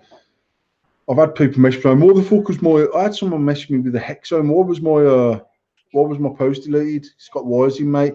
It's hardly a regulated. It's got a fucking potentiometer screwed on the side of it, you mad cunt. Of course it's regulated. Exactly. Adam, Thomas, don't forget the raffle on NSG. There is. I do want to mention this. There's a raffle going on in the NSG group. If anybody wants to be involved for it, they are raising money. They have been raising money for the last month, I believe it is, for a children's hospital.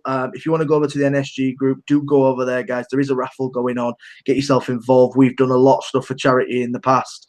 I know that we give away a full set on one of their live feeds they did, but they're currently still doing a raffle. Thank you for reminding me, Adam. I do appreciate that, Mr. Pickering.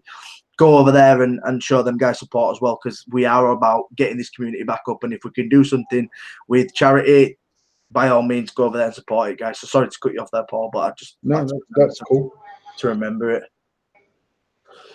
I'm just reading what's someone said about Mod Wars. Someone did say it's cost them a fucking hell of a lot of money jumping on Mod Wars. That's the fun bit about it, is getting people using mechs. I know Adam Pickering, who's in the chat, he's bought 6 or 7 fucking tubes since he joined Mod Wars, and he's only just started on tubes, so he's one of the new guys. And I posted up, was it yesterday or today? Was it yesterday I posted up? Fucking £300 on new bastard tanks, mate. But that's the thing with this group. Yes, it is predominantly mech, but it's got the excitement for vaping back. Not just because this group is a mech group, it's got vaping back. People excited about vaping. You've bought like 4 or 5 mouth-to-lung tanks in like the last week. And a new mod. And I know for a fact you wasn't doing that. We were stuck in a rut where we was just mouth-to-lunging, and just that were it. And we were using tubes when we wanted a bit of fun. I feel like now this is me personally. I use my mouth-to-lung all day. I'm very similar to you. And when I want to throw up a cloud and want to have a bit of fun and I want to enjoy fucking flavour, because there's no flavour like a mech flavour, that's where I have an all-day carry. So my all-day carry is now a mouth-to-lung and a tube, because you can't beat it. I'm sorry. To be fair, today I took the M1P5 into work. And I've got an 8-bay battery charger in my office. I've got some 21700s on there, some 18650s on there. And actually today I've been mecking. Apart from doing the video, I've been mecking and I've been enjoying it. And I left it on my desk purposely because if I rush out in the morning, like I got like when I started like using a tube again 3 or 4 or 5 weeks ago, whenever it was, I had a rake of tubes in my office that had just become redundant in my office that I cleaned up. But I've slowly bought them all home. Then a few days last week, I got to work. I hadn't even got a mech in my office, so I need to just like move some stock to my office because I genuinely enjoy using it. I can't use it when I'm driving. One, because the fucking it pisses me off that Tasha sub-ohms in my car because my windows get window screen. Yeah. And with mates along, I'll crack my window and I'll just blow it out the window and it's all good. But with sub-ohm, it took a few days, mate, and the inside of my windows are shagged and it fucking. See, I love tubing, but I hate tubing in the car, and it's not the fact for the windows. It's the fact that I'm trying to drip. We all have done drip and drive. We've all fucking done drip and drive. Put the tube in between your fucking legs, and you've tried to fucking hold steering wheel in some position and tripped. That's what. And then that easy drip came out, didn't it? And then I saw somebody when I was in Germany. This is no fucking lie, right? I saw somebody in Germany, and they sat on the table outside, and it's when I was having some dinner and a drink. And I saw them. They had an easy drip and they had a mech. And the geezer took his top cap off and gently was trying to squeeze this easy squeeze to get his juice on his bottle. He was German, so I had to ask Pascal. I said to Pascal, "Can you please just tell him to put his cap off and fucking dunk?" I was like, "What the fuck is going on here?" Tasha used to use an easy drip all the time. She had the thing in her car. So you put the bottle in the car and whack your RDA up to it, and then she had the fucking lanyard around the neck that you then take the bottle out of the car one and stick it into the lanyard around your neck. We need to bring out an endless one of them because they're like fucking unicorn shit getting older than these days. We need a fucking endless one, Paul. Paul, sort us out with a fucking easy drip. That's better than the fucking original. Mate, the original was fire though. I can't even argue. The original one was fire. Yeah, but there's got to be some way we can be able to change it. 100% to make it better. 100%. Maybe 2. Maybe fucking dual. Maybe a dual cap where it's got 2 fucking holes on it. Down 2 coils rather than fucking 1, so you won't have to use as much. Because I remember dunking it down fucking middle and flooding the shit out of the deck. You put fucking £600,000 worth of cotton in your build, you prick. If you fucking build the deck right, mate, it's falling down the middle. It'll find its way around the wall. It'll find the end of your legs of cotton. It'll soak up nicely onto your coils. Fucking hell. I'm just going through comments because comments are going well now. I know Badge said, "I love the Pandemonium, by the way. Awesome. Can't wait to get my hands on that one." I know you're working on it. So it will come. It will come. I spent a bit this month on mechs myself. It's not the thing. The thing is, it's the enjoyment that's back into it. People, it's not, "Oh, I've got to buy a new tube because I've got to buy a new tube." It's naturally the enjoyment of paying for a tube, going out and buying new kit, and it's not about dick waving. I've not seen that in the group. I don't know about you, Paul, but I still don't believe it's about dick waving anymore. I have got this mod, and this is what this mod does, and I don't feel that energy anymore. I just feel like it's positive, fun energy in that group. Sorry. Hadn't bought any new kit in over a year. Spent 500 quid in the last month. Invoice in the post.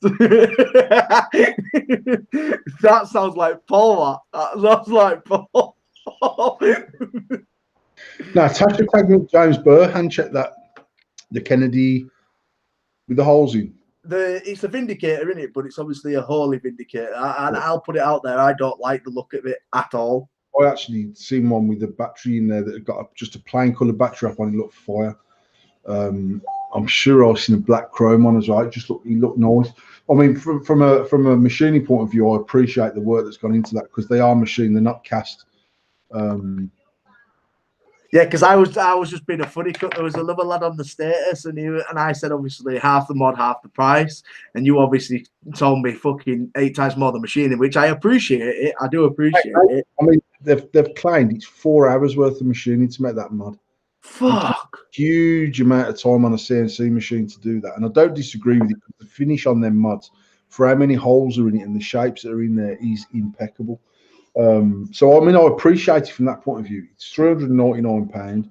It's available from Evolution Vaping. A few years ago, without a doubt, I'd have bought one for Tasha. I wouldn't spend £400 on a mod. And that's just where I am personally at the moment. That might change by the end of this year, mate. I might be back into looking for fucking batch one scoundrels and blowing my arse all out for them. I did have a question about that mod though, and this is not me being a daft cunt, a stupid cunt, or whatever. Does that mod not restrict any conductivity because of the way it's made, or is it because it's still one piece? There's still more material in that mod than what there is in the squonk. Yeah. And some people are putting 0.09 builds on a squonk style mod with them sort of internals. There's not much to them.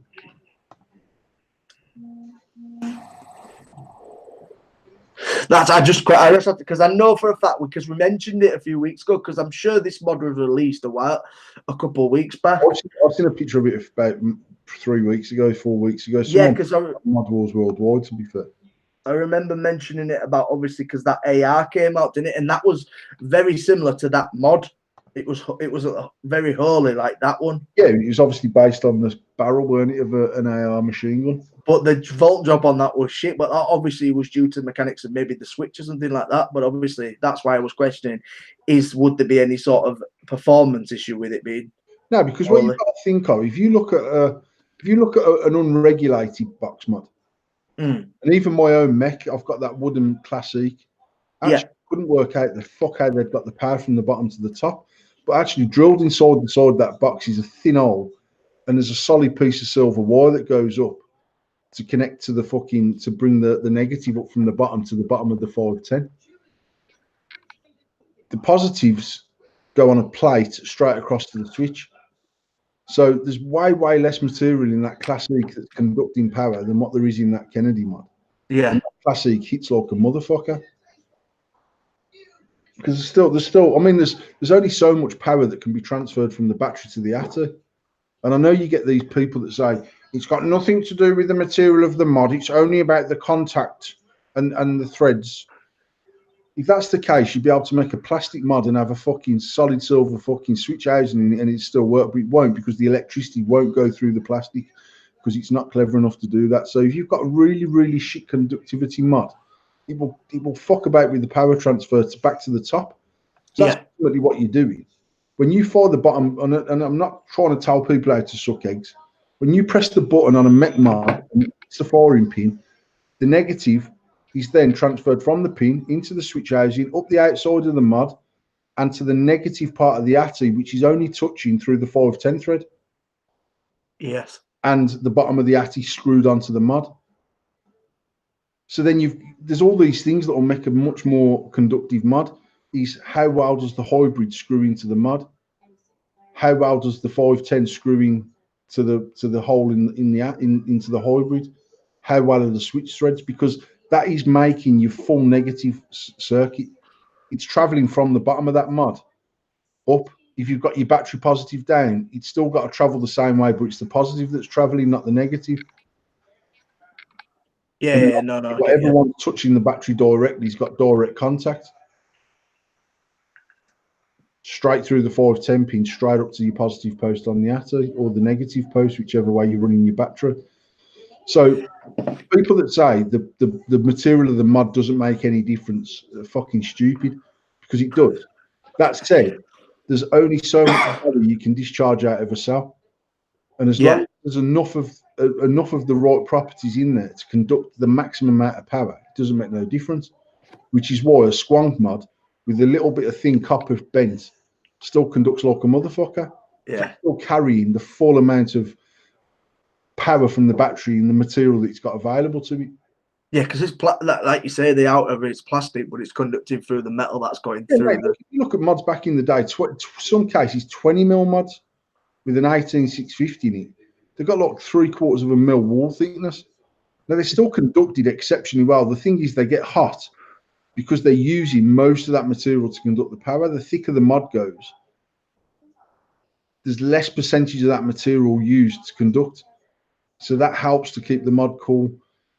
Not having a shitty contact helps because arcing will create more heat than any battery will ever give out.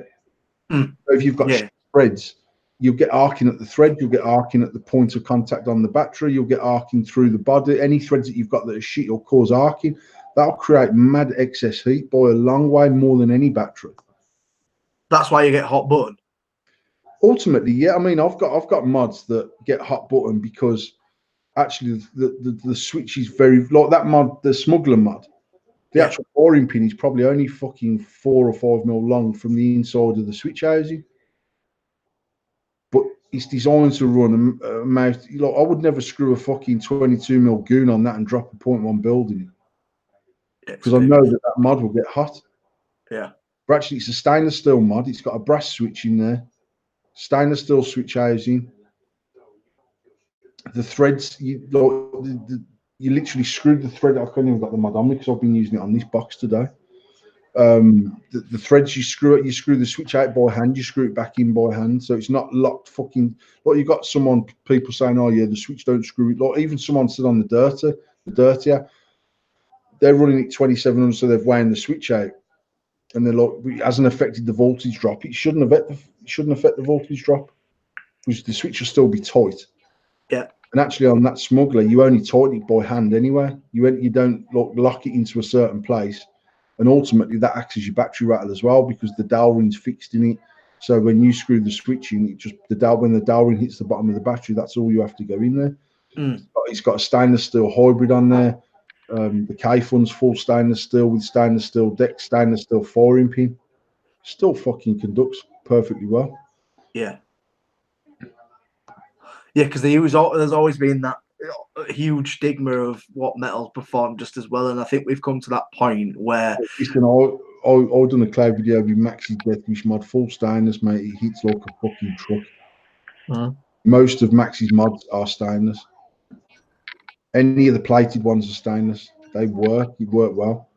Yeah, you can get a fucking dodgy button that give you a little bit of a pisser every now and again off stainless. But actually, on our stainless mod, we used a brass 4-in pin, stainless housing, but brass 4-in pin. Now, as far as I know, I've never had a piss off a stainless endless. Dave was using a stainless AV, and he used to get the occasional piss off that. And actually, it turns out because he changed the magnets for spring, and when he put the magnets back in, it was hitting. I mean, I don't even understand that. But genuinely, on an AV mod, in my opinion, having spring in there would only add to the conductiveness of that mod. And yet he put a spring into an stainless AV, and it was shit. And I mean, but Dave was well against stainless mods, so I know this is fucking crap. And he was sat here when we were building fucking couple of Sundays ago, and we changed this spring out for magnets, and it completely transformed the mod. And I don't know why, because the magnets don't even actually touch when you fire it. The 4-in pin hits the battery before the magnet goes, so I don't know why. Whether it was just a bad contact on the spring and it was actually causing arcing on the spring. Arcing, yeah. Spring, maybe I really don't know. Yeah, because a lot of people don't realise, and I know we've probably never discussed it, but magnets doesn't actually do anything to the mod, whether it's performance-wise or anything, does it really? No, because in theory, the magnets don't actually make contact with each other. Like in theory, if you can get a good spring in there with a good connection on the spring, it will add to the conductivity of the mod because it does actually give a constant contact between the switch housing and the pin. Yeah.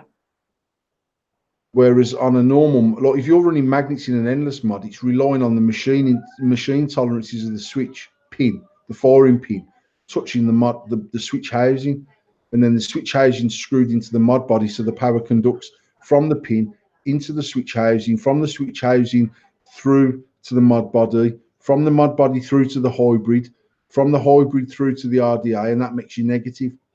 Yeah.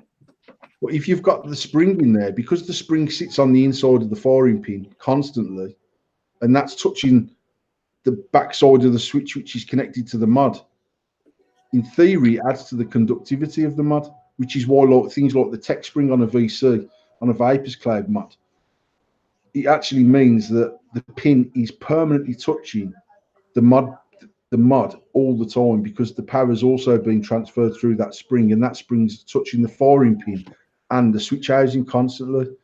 It's why the soy works so well. It's why the broadside works so well.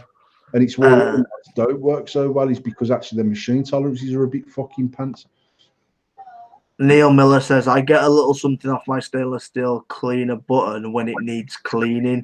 Quick run through an ultrasonic and it's fine again, and I run in spring. Yeah, I mean, and that's the point. When most voltage drop on a mod will be shitty, dirty threads. And what that will do, it will create mass arcing as the power's trying to carry on through the threads, and it can't, because it's getting fucking resistance from shitty bits of juice, bits of fucking skin, even where you've had the fucking thread in your fingers. It's just, you've got grease and shit on your hands. So I always say to people, no matter how dirty your mod is, just make sure that your hybrid threads are clean, make sure that your switch is clean. That's both your firing pin, your spring, your housing, your threads, the mod body threads, and then your threads on your ATI and your bottom of your 510. Apart from that, it doesn't matter how dirty the outside is. Yeah. It's just them important. Anywhere where metal touches metal and makes part of that circuit. So if you had like say for instance you had a patina mod on the outside, obviously the outside hasn't got an issue, but you still feel like the inside wall needs to be clean. No, just the threads. Just the threads. So, but just the threads and any moving parts. So obviously when you push the bottom button, that goes up and touches the battery. Then that transfers the power from the button into the switch housing, from the switch housing through the mod. Now, that switch housing is only connected to the mod through the threads. So if your threads are shitty dirty, as the power's trying to get through the threads, it will just create arcing or voltage drop badly. And that's what I think in the last sort of pretty much since we launched Everest, so we're going back, getting on for 4 years now, the level of machining and quality of mods that came onto the market, whether it be US made, UK made, fucking Chinese made, whether it was a Chinese authentic, whether it was Chinese clone, by and large, they were machined that well that voltage drop hasn't really been an issue. Now, I've never used the Bonza mod, but I've heard that it's got massive voltage drop issues. That is just down to the mechanics of the switch. It's not down to the threads or anything like that, because I'm sure they're machined in a decent machine shop. So there is things that will cause voltage drop, but I think in most modern designs, voltage drop shouldn't be an issue. Ian's brought up a fucking brilliant comment. So if spring is better than magnet, why do all mech manufacturers use magnets? Is it a cost thing? No. It cost me more to put magnets in our first mod.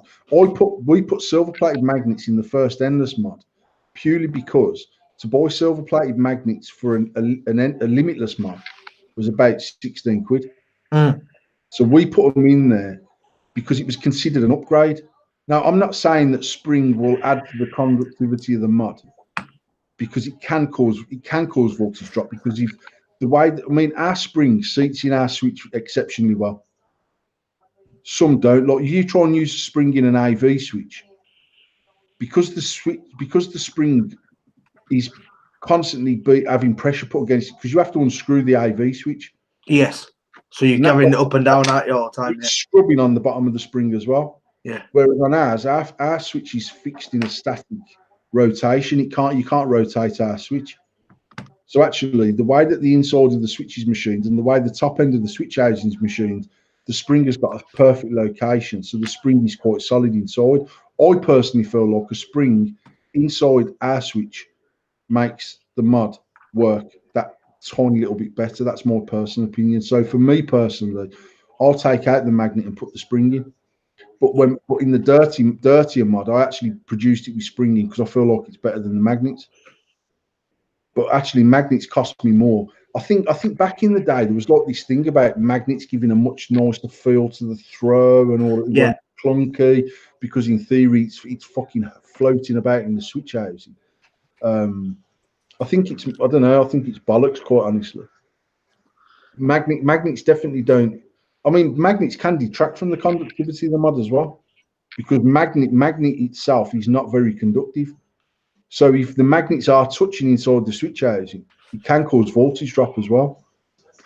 Yeah. And you get some magnets which are massively conductive. So it all depends, but it's not down to a costing. I mean, I can't even remember how many fucking springs. I had to get so many thousand springs produced because all of our initial mods came with magnets. And then I had people asking me for spring, and at the time, you could buy a limitless spring and put it in our switch, and I can't remember how much they was. I'm sure they were about 8, 9, 10 quid or something like that for a limitless spring. So when we had our springs made, possibly more, Paul. no, they might well have been made. I'm just saying, I know that we sell our spring for £2.99.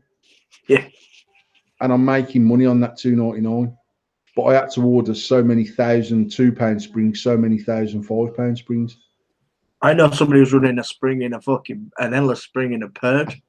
I know lots of people that are running endless springs in lots of different mods because actually, it's, as long as it physically fits inside the switch housing. I know there was people that were making solid silver springs for AVs and stuff like that, and I've got some here that don't add to the conductivity of the mod. A silver-plated pin doesn't add to the conductivity of the mod. I don't think. What it does do, it makes it much easier to clean over your contact points and keep your contact nice and clean. So it does, but I don't believe it adds to the conductivity. That's more personal opinion. Adam saying, I've got a Bonza. It's okay. Just keeps getting hot button. What would the reason he would be getting a hot button? I've never ever used a Bonza, so I've never took one apart. But the reason why it's getting hot button is also the reason why it's getting voltage drop, because there must be some sort of arcing in that switch housing. Yeah, there you go, Adam. That's a little bit for you. And Jack said, if the magnets break, you are fucked if it causes the mod to fire.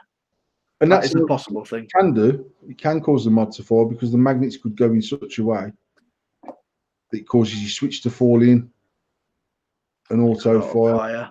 I mean, I've unscrewed an AV switch too far while I've been using one, and straight away it'll auto fire. Yeah, because your magnets have flipped, aren't they? Yeah. Well, it's not that. It actually pulls the pin up to the battery. Because obviously, when you've got your thread of an AV, into the firing pin, the two magnets are behind the switch housing. Yes, they're actually pulling the switch back all the time. When you unscrew that, the fucking firing pin becomes loose inside, and it'll fall against the bottom of the battery, which is touching the back end of the switch housing, which is touching the mod body, which will cause it to auto fire.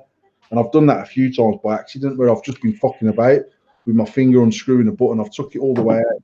Now, sometimes you can be fucked because if the pin goes up and rotates through anything other than it's straight, it'll lock in place. Yeah. Then you've got to fucking fire your top cap off and flick your battery out. I've done it a few times where I've managed to push my switch straight back in, and obviously you've got the resistance of them rare earth magnets in AVs are strong. You've got the resistance of that, and you've got to try and fucking copy it. But I have done it where I've wound it back in, and the pin's gone through the switch housing and turned and locked on the bottom of the battery. Then you've got to fucking undo your top hat as quickly as you can and just break the connection, which isn't so bad on an AV because the top hat comes off fairly quickly. But it's just being mindful of that if it does start auto firing and it doesn't stop when you screw your switch back in, just get your fucking top hat off. Like Jack said it. Jack said he did exactly the same in auto fired, and then Neil's put that's when you launch it out your window. Yeah, there is all that. It's just being mindful of what you know your product really. Let's be realistic. It's just being mindful of what you know works well for you. Yeah. Well, we're getting to the end of the show. We've had a really good show today, actually. Even though we've come off Facebook, we've had a few people come over to YouTube, which is mint. And we're going to do, in the last 10 minutes, we're going to do status of the day. Actually, no, before we go, I do need to mention about Candy King. This is for viewers across the globe. Don't worry about it in the UK. It's not an issue in the UK because we know short fill is a massive thing. So anybody who's watching in America, you can find this information online, but Candy King Worms e-liquid is made by Dripmore. They have had 7,000 bottles sent out with the wrong nicotine strength. So if you are in the States, you either stock it or you use it, this e-liquid.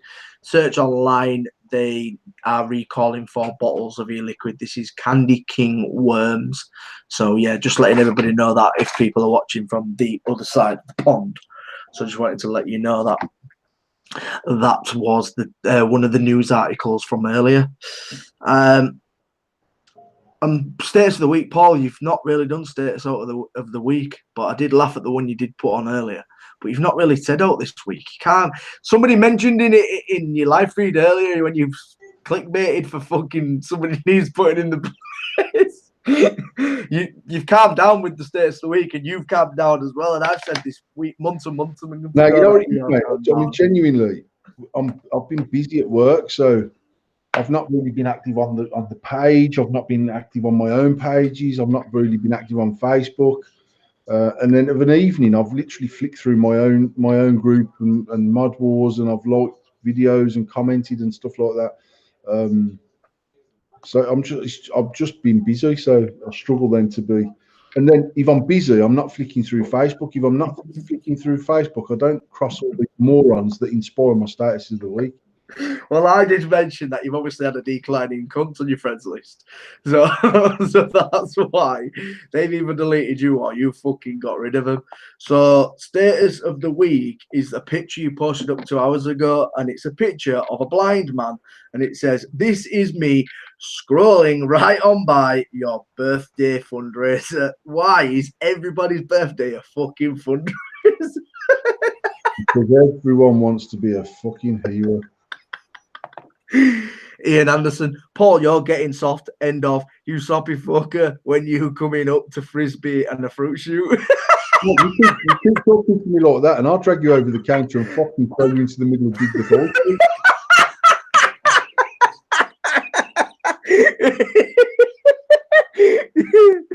Oh shit, Ian, you getting the fucking raft of it, mate. Trust me. Remember, Paul is literally fucking 2 minutes away from you, bro. The magnets in the AV clone and the authentic are the same magnets. No, they're not. The AV magnets are rare earth magnets. The AV magnets in a clone are just very good magnets.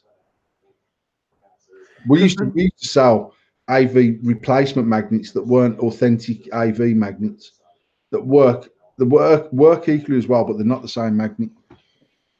Is it so? Obviously, a lot more expensive to produce than rare earth magnets are more expensive to produce.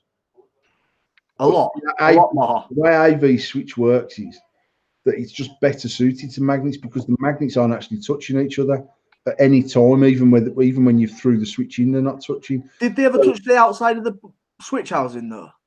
It doesn't make no difference. It doesn't.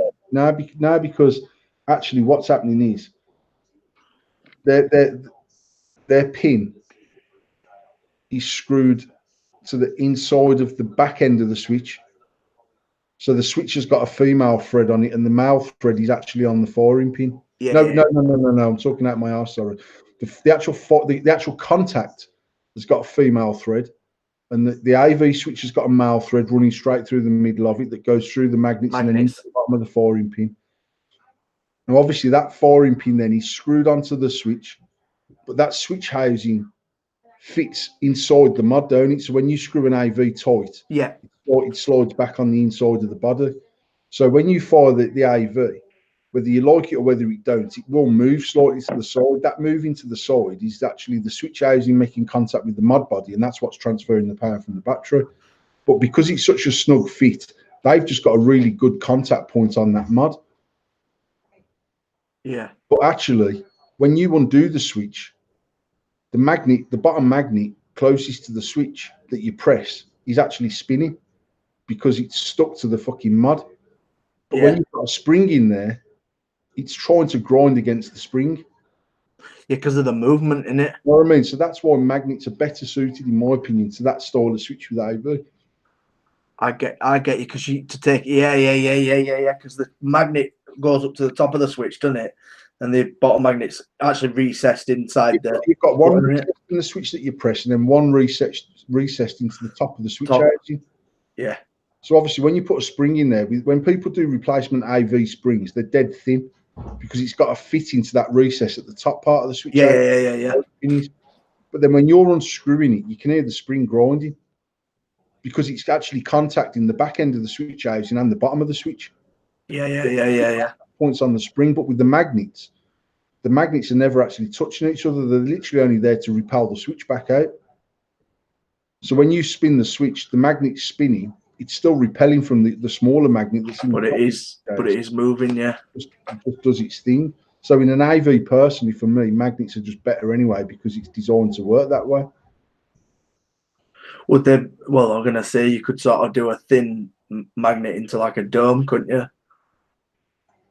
Like you know what I mean? Get bigger out at the bottom, couldn't it? You could literally, in aspect, have quite a fairly big spring at the bottom, and then sort of it would move into a smaller spring. But as you say, Yeah, which is what I've done before. I can't even remember what I used the spring out of in an AV, and I found a cone spring similar to what's on the ME, but stronger. The ME spring is not really heavy enough for an AV, and it's not long enough because actually the inside of an AV switch is quite long from top to bottom.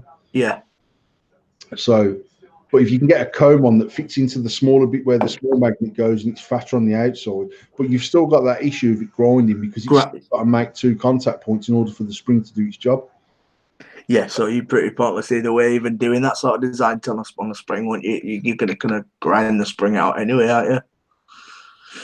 Because that's going to cause damage to the spring, isn't it? I know there's, because with a spring, as you say, you're going to have some sort of contact, so it's going to damage the spring, so you're going to get a volt drop there anyway, aren't you? With to the switch housing.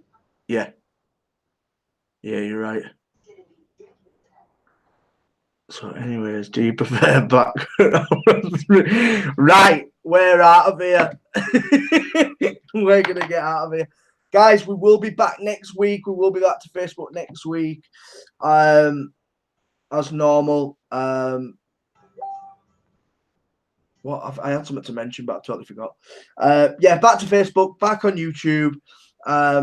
Make sure you guys do like and subscribe. Make sure you join in. Paul will probably be doing a live feed sometime this week anyway, ranting, because we need to get him back ranting because it was always fucking fun.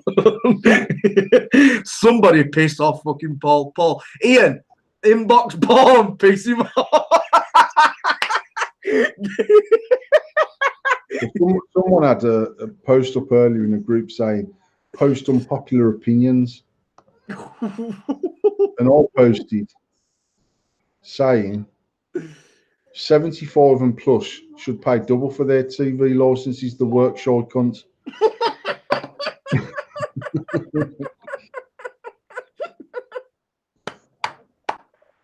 Oh, fuck me. I bet that got a few fucking angry faces. Yeah, obviously a decent group because they're all having a good laugh. That should be a status of the fucking week.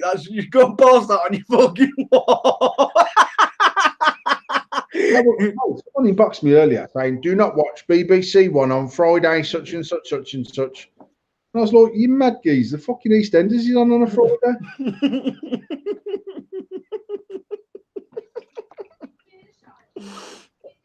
You're like, don't fuck up my EastEnders, motherfuckers. Right, we're out of here again. Make sure you like, make sure you subscribe. We'll be back next week, 8 o'clock every Wednesday. Unless Paul needs a shit, because I'm going to let him go now because he's going to run up the stairs. I'm feeling all right, mate. Feel all right. Catch me out in the night, I end up shitting the bed. Right, on that note, we're out of here. See you next week. Peace. Peace.